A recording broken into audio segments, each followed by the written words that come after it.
Ta ni yóò gba gbajúmọ̀ òṣèrébìnrin tíátà ilẹ̀ wa Biola Adebayo lọ́wọ́ òṣèré akẹgbẹ́ rẹ̀ ìyẹn Lizzy Anjorin nítorí pé ó jọ pé Lizzy ò ṣetán láti tókùn lọ́rùn ẹ̀ o. Ẹ̀yin náà mọ̀ pé ní tí Lizzy bá ń bájà onítọ̀hún ti rugi oyin. Ẹ kúkú mọ̀ pé Biola Adebayo ò láápọn kò sí lẹ́mìí wàhálà jẹ́jẹ́ rẹ̀ ló máa ń lọ. Bí kò bá ṣe ìfòwérò tó ṣe pẹ̀lú bàbá Ìjẹ̀ṣà tó kó síta bí ọmọ ọjọ́ mẹ́jọ gbogbo wàhálà yìí Biola Adebayo lẹ́mìí rẹ̀ o. Gbogbo ohun tí Lizzy ń bájà tó ń bá fà ẹ gbọ́ bó ṣe ṣẹlẹ̀ gan-an rèé. A máa gbé wo àtọmọ tó ń gbé kiri tó pè lọ́mọ ẹ̀.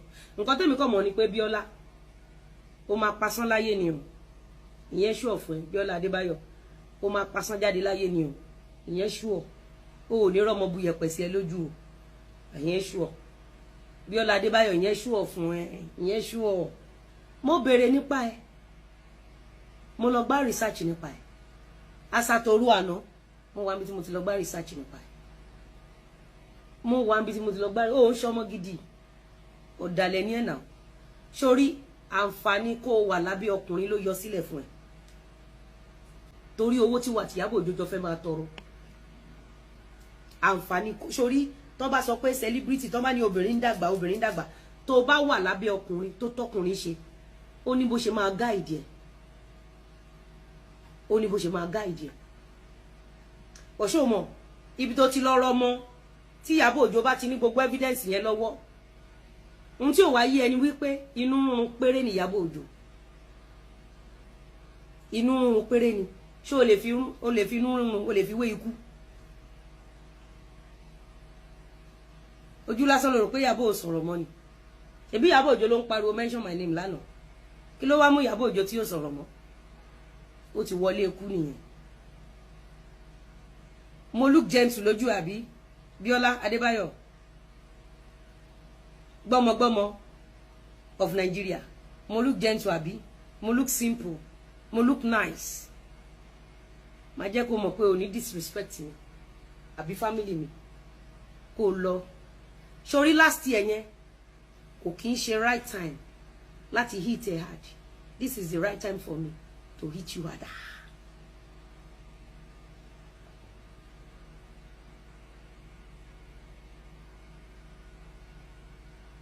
This is the right time.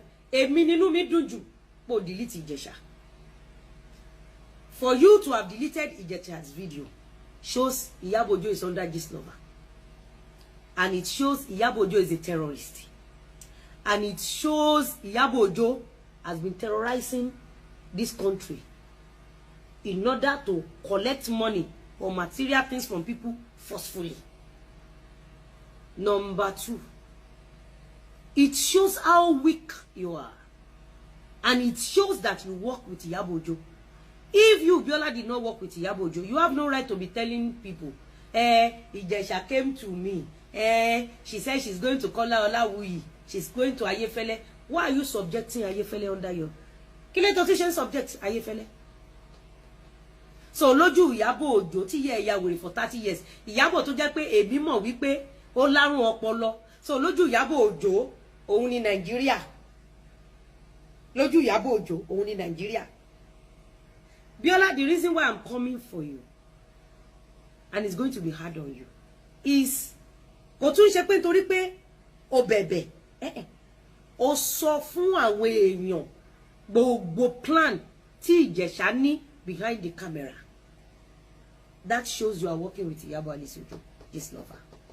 Ibi tó ti bí mi nínú yẹn. So if you can have the audacity to have explained to Nigerians the secret things Ìjẹ̀ṣà told you, I have every right to defend my children and my family. And because you discuss my marriage on your platform, I will be free to discuss your marriage on my platform too. You discuss about my children on your platform, I will be free to discuss about ọmọlọ́mọ tó lọ jí gbé. I will discuss about it.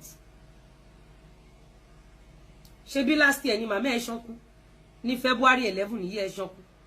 Mo kọ síbẹ̀ pé ṣé February 11 ó wà important sí ẹ. Ikú kí ló pa yẹ ní February 11. Ikú kí ló pa màmá ẹ̀. Gbogbo ọmọ tó jáde lára màmá ẹ̀ ibo náà wà. Olórí burúkú ni ìyá ẹ̀ náà Biola. Biola. Olórí burúkú ni ìyá tó bí ẹ̀ náà. orí burúkú tí ìyá ẹ ń ṣe ní gbogbo àdúgbò ẹ̀sìn tí ìyá ẹ ń ṣe ó mọ̀ wípé ó fi hàn pé ìyá tó bí ẹ kò ń ṣe ìyá gidi olórí burúkú ìyá ẹ nínú dungeon tó wà torí ṣé ní náà fi sòyẹ ẹ lọ́wọ́ náà fi sòyẹ ẹ lẹ́sẹ̀ Bíọ́lá níbi tí ìyá ẹ wà ìyé ò lọ sọ́run rere o ìtànkà ilé ló lọ ta ìyé ò lọlé o ìyé ò lọlé wo inú náà àjò tán wo inú náà olórí burúkú ni ìyá ẹ wà níbi tán ti ń dáná sun yé olórí burúkú ni ìyá ẹ. You are not just a coward, but you are a disgrace to this country. As some children are blessing to this Nigeria, you are a curse to this country, Biola. You are a disgrace. Your mother is a disgrace. Your father is a disgrace. And for the fact that ologbe ọmọ ọlọ́mọ and ó fẹ́ bo àṣírí ọmọ ọlọ́mọ tó lọ jí gbé. Ó fẹ́ bo àṣírí, but you are busy destroying other people's children on your platform. It's not going to work. It's not going to work. It's not going to work. Olórí burúkú ìyá ẹ lọ́jọ́ kìíní àná ńgbà tí ìyá ẹ máa ṣánkú ní last year February 11 jẹ́ ntí ẹ̀ tú wò ṣe bí story màmá ẹ̀ rèé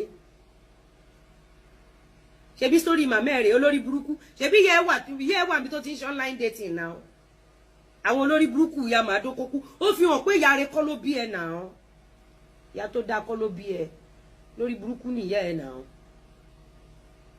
ìwọ náà wọ ọmọ ọlọ́mọ tó gbé ṣó jọra wọn ìwọ náà wò ṣó jọra wọn ṣé ìwọ tó lè sàkúrò lé ọkọ ìwọ tó lè lé ọkọ dànù àwọn àbí ẹ meanwhile àtàtìgbà tí lè tiẹ̀ ń gbóná tí marriage ẹ dàrú àtàgbà tí marriage ẹ dàrú ó wá jókòó sórí social media wá máa ṣe báyìí